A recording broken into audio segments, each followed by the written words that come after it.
makadi mhuri yeZimbabwe kusana zvekare pano pachivhitivhiti chenyu zimejiti patanga tichikupa nyaya dzakasiyana-siyana dzinopisa dzinodzichitika munyika yeZimbabwe. Rai nyaya yandinayo panapa nyaya iri kupisa hazvina kumira mushe mativi mana enyika yeZimbabwe. Tine nyaya yatatambira iri kubva kumasecurity apparatus enyika yenyu yeZimbabwe. Security yese zviri kutaurwa kunzi nyaya ye31 protest irida kurongwa munyika yeZimbabwe yakonzeresa kuti kumasoja kumapurisa kusvika kupi kwamunoziva kwese kune security yenyika yeZimbabwe vanhu vese vanzi dzokai kubva kulive. Wese anga ari kulive akanzerwa malive aya maoff days akanzerwa, vanhu vese vanzi toda kutokuonai muri pajuti muchitoripota kuti muri pajuti. Hazvina kumira mushe, zvatanga zvinhu zvezvi.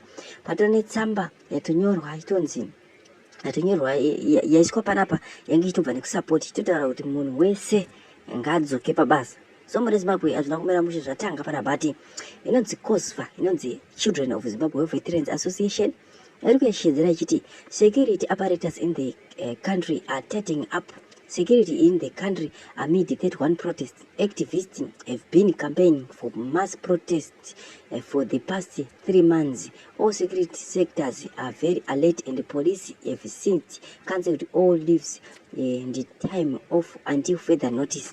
Right, shoko rakasvika, right. Tikutaura kuti sekuenda kwavakaita kuhondo vachienda kunorwisa mabhunu, nesuwo takudawo nyika yedu kubva mumaoko avo. Ndo zvinhu zvatiri kukurudzira izvozvo. So muri Zimbabwe panapa hakusina kwakawanda kwandichienda nemi. Ndo nyaya ndayanayo kuti muzive kuti Emmerson Mnangagwa security yake yese aishedza. But tichada kukuudzai panyaya security yaEmmerson Mnangagwa iyi. Emmerson Mnangagwa acharasiswa nesecurity because iye haasi kuzohwina nyaya iyi. Because SADC yese nyaya iri kutoonekwa internationally. India yakaverenga nyaya Emmerson Mnangagwa nageza. Zvese zviri kuzikanwa international. Musafunga kuti nyaya yakangotariswa muZimbabwe chendewe vari kuiziva. India nikubva pana paZimbabwe pana mubva muHarare kuenda kuIndia makezi mangani. So nyaya yese iri kuzikanwa. So muri Zimbabwe garai muri alert, makati yanzeve mune data because chakutopfauka. Iwe mshangu hauhwisisiwe. I think haudzidzi. Hatidi kutuka. Ukaona nditakureact in that way, it means you are leading the president to the wrong direction. Udzai mukuru kuti mukuru kunze hakuna kumira zvakanaka. Kapiwa tuma pocket money makutanga kutaura kwamusina kuswera. Handi ngationesanai kana mumwe wedu achitaura chokwadi. Usadi kuratidza chidofo to the fullest. Ichi ndo chidofo ichi. Inini comrade Mutsvango kuona kwangu ka handifunge kuti zviri kutaura comrade Geza zvakaipa. Uri pane chakaipa chavari kutaura. If you check online of message ya comrade Geza handifunge kuti pane chakaipa chiri kutaura na comrade Geza. Imi vamutsvangwa na comrade Matema Danda nevamwe venyu vakukomberedza emaovheti, I think you are leading mukuru, rakashandisa zita kuti mukuru, to a wrong direction.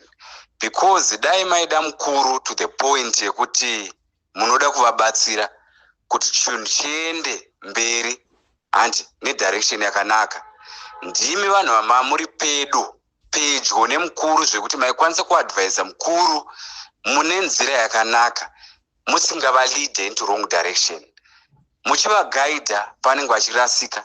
And but you guys, imi vamutsvangwa nemukuru wenyu Matema Danda nevamwe vasinga mention, ivi tikareva imi vamutsvangwa tikareva Matema Danda tikureva kuti imi ndimi vatengesi vakuru kubva kuregime yehondo kusvika kuregime yaMugabe. Izvozvo muthis second republic hamusi kuleada mukuru wedu mudirection yakanaka. You are now leading mukuru kuti vaenda kuembarrassment. Handikuona dai maida mukuru maifanirwa kuti kubva musi wakatora chigaro vachipinzwa nageneral, vachipinzwa nemhuri yeZimbabwe, maiva leader muvagaida into the right direction, which is not what we are witnessing now. Zvinotidzidzisei semayouth, sevanhu vari kutaura kuti Zimbabwe ngaibatane. Kana vanhu vakuru muchiita such behavior, zvonakidza. Tinotora side ripi kana tikaona vana sekuru vachirovana? Matove vana sekuru kaimi, vana sekuru vedu. Mosiya matidzidzise chii chamuda kudzidzisa nyika? Inzvimbo yekuti tiumbane, tiumbiridzane, handi tibatane, tive mukurwisa mhandu dzichena, torwisana pachedu sevanhu vatema. Comrade Mutsvangwa message iri kwamuri na Comrade Matema Danda ndimi munokwanisa kusenda message kuvamwe venyu vakakukomberedzai. Maovheta muri kupushana navo jenda yakaipa isingabatanidze Zimbabwe. Jenda yamakufamba nayo haisi kuumbiridza Zimbabwe because everyone is against it. Dai maikwanisa maifanira muchiprotecta mukuru muchidzivirira mune zvakaipa zvine zviitika. Muchimudzivirira kumhando dzese dzinoda kukanganisa mukuru. Zvinhu zvinonaka edza here kuti muzowitnessa zvinhu zvakaipa. Why are we not learning from other leaders within Africa? Why are we not learning from Gaddafi? Why are we not learning from what happened to Robert Mugabe? Why Mutsvangwa uri kuleader a disunit to fellow Zimbabweans? Chii chaipa chareswa chataurwa navageza tichionesana pasina kuti you have feelings. Why do you feel threatened if someone says something which is a building, which is a visionary? Unobatikana nei? Ngatiumbaneka ndokuvaka nyika kwacho kwatechiravika nyika inovakwa nevene vayo. Geza asi vene venyika. MaZimbabweans ari kucontributa nereaction iri kutora maZimbabweans hakusi kuvaka nyika here.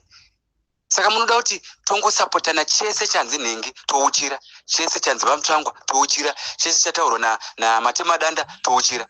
Let's have different views, different points, different muonero wakasiyana.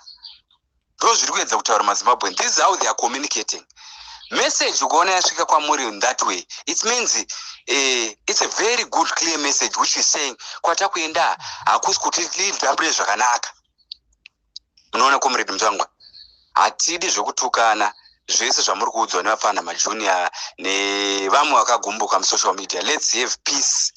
VaMutsvangwa nava Matema Danda, dzidzisai vamwenyu peace. Zvamakaendera kuhondo musave vatengese nonzva tunzva. Handi hazvinakidze kuitinesa zvinhu zvakaipa zviitwa nevakuru vedu. Munoona Comrade, gadzirisai nyaya idzi within. Some of these issues dzinokwanisa kugadziriswa dzoiswa pasi pekapeti tofamba negwara rakanaka. Munongobatsirana muchionesana muchienda makadaro. Handi 2028 kure iri padhuze apa pasi kumbori kure zvekutoti vanhu mungatoti nyonga yekuti matokanganwa zvesure nehope. Handi muitadza kufokasa kuti 3 years togadzisa sei mavhenda ari kurovana, mapurisa ari kunetsana nemacitizens. Handi asi bhizi tsve makumhanyira kuenda kumberi kure uku muitadza kuresolve maintainal issues. Vana OK vari kuvhara, vana Pick n Pay vari kuvhara. Saka uri vati Mutsvangwa hauoni you're free, unodriver up and down muHarare muyamwe, hauoni kuti Pick n Pay iri kuvhara. Saka vageza vazvitaura izvozvo wonzi atove mutengesi. Iwe ndoda mutengesi akadii? Iwe ndotori mutengesi because you are leading iwe Mutsvangwa hauhwisisiwe. I think haudzidzi. Hatidi kutuka. Ukaona vanhu takureacta in that way, it means you are leading the president to the wrong direction. Udzai mukuru kuti mukuru kunze hakuna kumira zvakanaka. Kwete kuti mainterest ekuti muda kungobenefita nezare mukuru handi muchiva blackmailer. You understand what you copaging?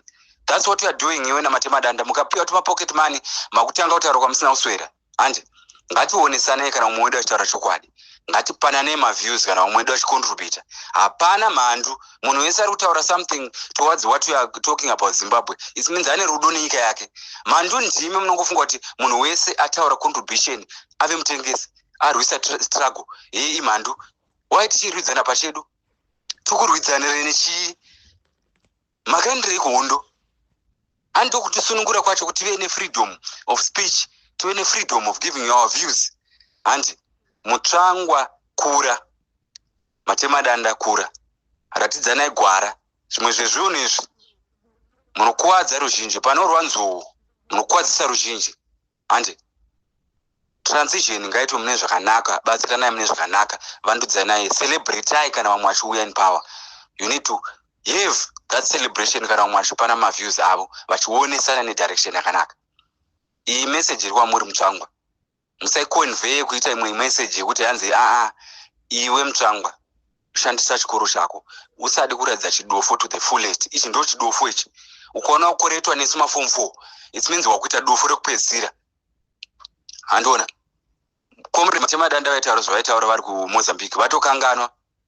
Ngationesanai realistic iri kuitika paground, togadzisa izvozvo tisati tanga kutaura zvoti 20 whatever.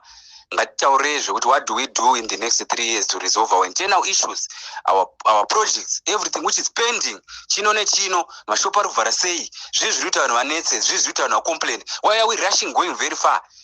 talking about a vision chakadaro ndokudi ikoko munhu kana akundikana muadvise zvakanaka musade kukwadzisana pachenyu mukwadzana mega mega handi hamuna chamune muchidzidzisa mazimbabweni handi kurwa kwana sekuru kusvuta unoshayiwa kubata kurwa kwana sekuru wazvandoreva kugwa kwana sekuru kusvuta ukaona mutango utukwa nevafana vadiki musocial media uchiudzwa nzi wadyiwa natemba muliso panotoona apa hazvisi right wadzingwa rungani uchidzorwa mupati pati iyi ndeyezimbabwe yese pati yakaunza freedom muzimbabwe 1980 hapana munhu anovenga pati yaiye except kuvenga zvito. You understand what you are talking about?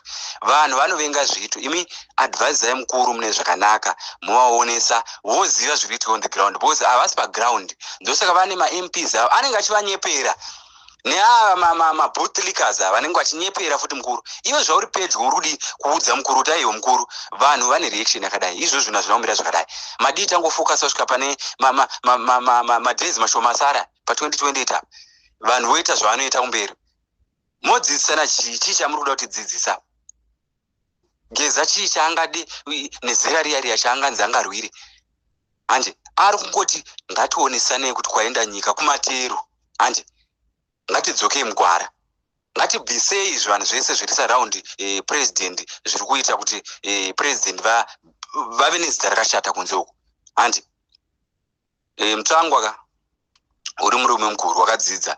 Usaradze chidofo chako to the fullest. Advisor naye namatemadanda nevamwe wako vakosaura ndaya muonesane zvinhu zvinoitika realistic on the ground mubatsirane mukuru moita transition yakanaka isinganyadzisi maZimbabweans handi atidi zvonyadzisa ngatiunzei rudo munyika nyika ndeye munhu wese ngaiunzwe rudo peace kuti zvekuti munhu akataura maviews yake musere udzingirirana muchiblackmailana muchitonge vana vadiki hamuna zvamurudzidzisa. You are leading Zimbabwe to the chaos. Manzo Kulent pusha message yende kuna Mtsangwa directed namatemadanda ndo madzuvhuranda asinganzwisise musoro bhangu yavo anzwisise kuti vanodii chaizvo.